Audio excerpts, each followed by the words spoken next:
Hello and welcome into another edition of Sitting Down with Sgar. I'm Jeremy Hubert, joined by the head coach of the Georgetown Hoyas, Rob Scarlotta. Coach, thanks again for joining us. Jeremy, great to see you. Yeah, and great to see you after the bye week and the big win before that over Columbia. A very nice victory for your crew. And it felt like after a couple games where I think that you thought your guys didn't play up to their complete potential, they really put it all together against the Columbia squad that's playing really well this year, maybe save for the game that you guys put them through. Yeah, I think Coach Poppy's doing a good job up there. I was really very proud of our guys, how they fought through all four quarters. You know, one of the things that we preach all the time is taking care of the football, and we did that in the Columbia game, as well as forcing, some timely turnovers that helped us, propelled us into the win in the fourth quarter. So, that's a good team. They beat Lafayette prior to us and beat Princeton this past week. So hopefully we can build on that victory as we open Patriot League play this weekend out at Lafayette.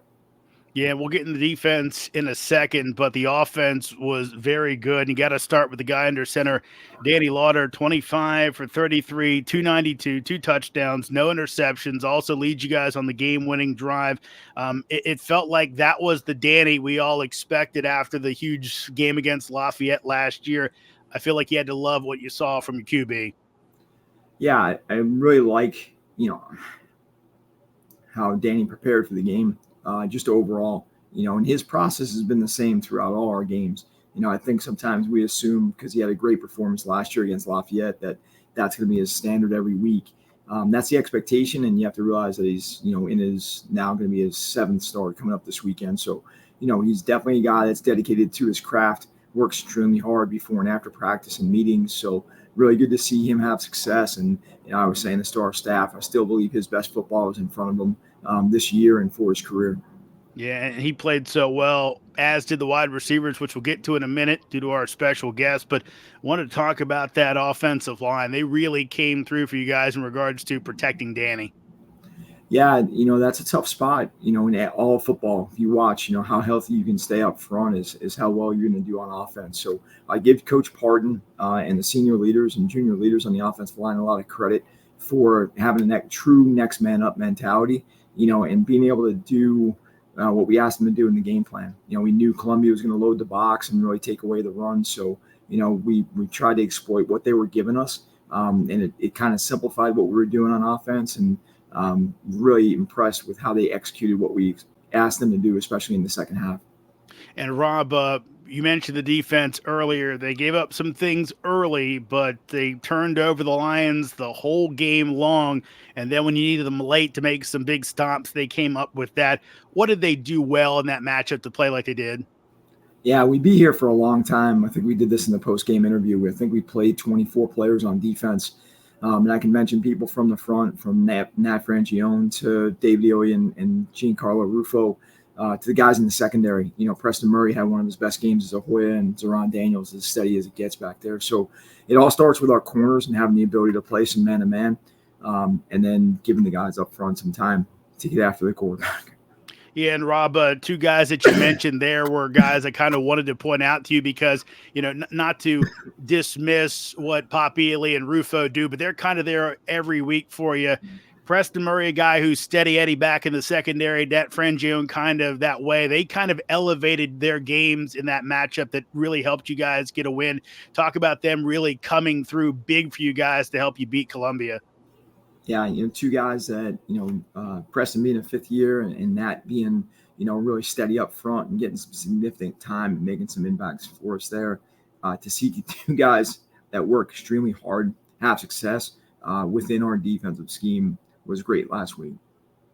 Rob, one more before we transition over to Lafayette. I tell you, it must be me because this was the same thing we had after the post game. You must be allergic to talking to me. We're working on it. Typical middle of the season stuff. So between that, your little one, I can tell there's some issues there. But want to talk about this, Rob. You're smiling. It reminds me of all the pictures, the great with Eliza and all the great Hoya staff when it comes to social media and getting those things out there. I was struck by how real and genuine those smiles were when you guys were all holding up the Lou Little trophy, the post-game video was great. Were you at all kind of struck about how happy your guys were to come home and bring Lou back? It felt like this was a genuine good grief. They seemed as happy as I've ever seen them to come away, not only with the win, but also to bring Lou back to the hilltop, Lou Little. Yeah, 2 weekends prior, at homecoming, we had the class of 1974 come back. Georgetown's program goes back to the 1800s. So for us to have that group back, as well as a huge group of alums for the Columbia game, it just means a lot to the whole community for us to play against a quality opponent, have a rivalry. We always consider New York our second home.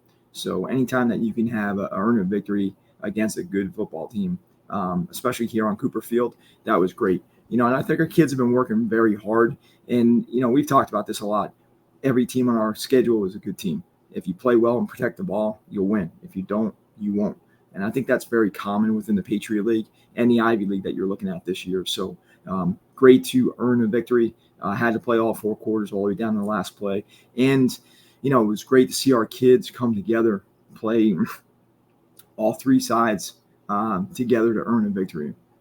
Rob, let's flip it over to this week's opponent. You mentioned good football teams. There's no team that was better in the Patriot League last year than Lafayette. The Leopards, very good squad. Can you give us a little bit of insight on the defending Patriot League champs that have a lot of key pieces back from last year? Yeah, Coach Trox has done a great job. Been there 2 years. Last year, won the championship. They play very consistent football, protect the football. Dean DeNoble, their quarterback, their running game. They've done a really good job offensively protecting the ball, especially in the beginning of the season for them. Defensively, they come after you. They'll zone blitz a ton. They have some really talented folks up front. So it'll be a challenge for us in all 3 phases. Rob, let's switch over to our Sitting Down with Sgar spotlight. We bring on one of the guys who had a huge day in that matchup against Columbia. It's wide receiver Jimmy Kibble. Jimmy, thank you for joining us. It's a pleasure to be here. Jimmy, up around 200 yards and getting close to it in that win over Columbia. But, Scar, I want to switch it up. I want to ask you first. We said we'd talk about the wide receivers. Obviously, the wide receiver play was fabulous against Columbia. Jimmy, Nick Dunneman making big plays. Is that a big difference between what this offense can be now and maybe some previous Hoya groups? Yeah, we talk about taking care of the football, running the football, and then explosives. And Jimmy is one of those guys. I always kid around with our offensive staff. If I had to defend our offense, he's definitely somebody that I would know where he is all the time. And he has the ability to create explosives from 5-yard routes to everything down the field. So, the biggest thing that I love about Jimmy is he's a competitor. One of the things, you come to the sideline after a good drive or a bad drive, he's the same guy. And he's as interested in blocking for the running backs as he is catching a deep ball. So, you're really looking to coach players like that drive the guys around them and that will compete, on every play that they're out there. Jimmy, this is a little bit of an interesting question, but did you feel yourself almost being in a little bit of a zone on Saturday because you're making back shoulder catches, you're making toe drags on the sidelines, you're kind of just doing a little bit of everything? Did you kind of have that feeling, if only just you and Danny having kind of that connection in that win over Columbia? I mean, yeah, me and Danny, we work on that connection every day in practice, but it really just comes down to you're a product of your prep, and it's no different than Monday through Friday on a Saturday game. Yeah. Jimmy, when you're making plays on the outside, can you kind of see that confidence, not only from Danny in you, but also the offensive line, the running backs? Do you kind of get that feeling when you make a big play that everybody kind of all rises the confidence a bit? Yeah, I mean, I'm a product of my team, and so is everyone else, from teammates to coaches to just the staff. And we all kind of know we need to work together and ultimately have those sparking plays, whether it's a 60-yard run or a 40-yard catch, or Danny ends up just running the ball. Those sorts of things get the ball rolling on our offense. Yeah. Coach, back over to you. What did you first notice about Jimmy when you guys were recruiting him? You want to recruit speed, from the get-go. Jimmy's an explosive athlete that we saw right away, could add that dimension to our offense. And then honestly, we're trying to recruit competitors here. You have to be, we say all the time, the way you do anything is the way you do everything. So, Jimmy mentioned, the preparation for games. He attacks the rest of his life here at Georgetown the same way, academically on our campus. So, those are the things. We're looking for the complete person, and the player that, especially on the outside, is going to be unselfish, is dedicated to blocking and doing anything we ask him to do, and can be explosive with the football. Jimmy, as we've talked about before, my cousin actually coached you in high school, so I know your background a little bit more than some other players. And you were kind of a jack of all trades at that level, where you played wide receiver, you played safety at all region level, you also were a kicker and a punter at all state level. The question is this: was there any problem for you kind of zoning in on one spot when you got to college after you'd kind of been doing everything at the high school level? I joke around with Coach. I want to punt sometimes. I'd love to run a fake every now and then. But no, it honestly was. I mean, you're going from 4 different positions, never coming off the field, to sitting down, and that's probably the hardest part, I'd say, in games. Sitting down, not being on that field. Because if I was told to go out there and play safety, I'd play safety if I had to. But I think it's really helped me focus on my craft. I was really raw out of high school, and through Coach Thames, through Coach Amoko, through Coach Spence, through all of the staff, and honestly my teammates as well. They've all given me tips because they've sort of had that training in high school, being focused on one position. I think it's really helped me just excel at my game.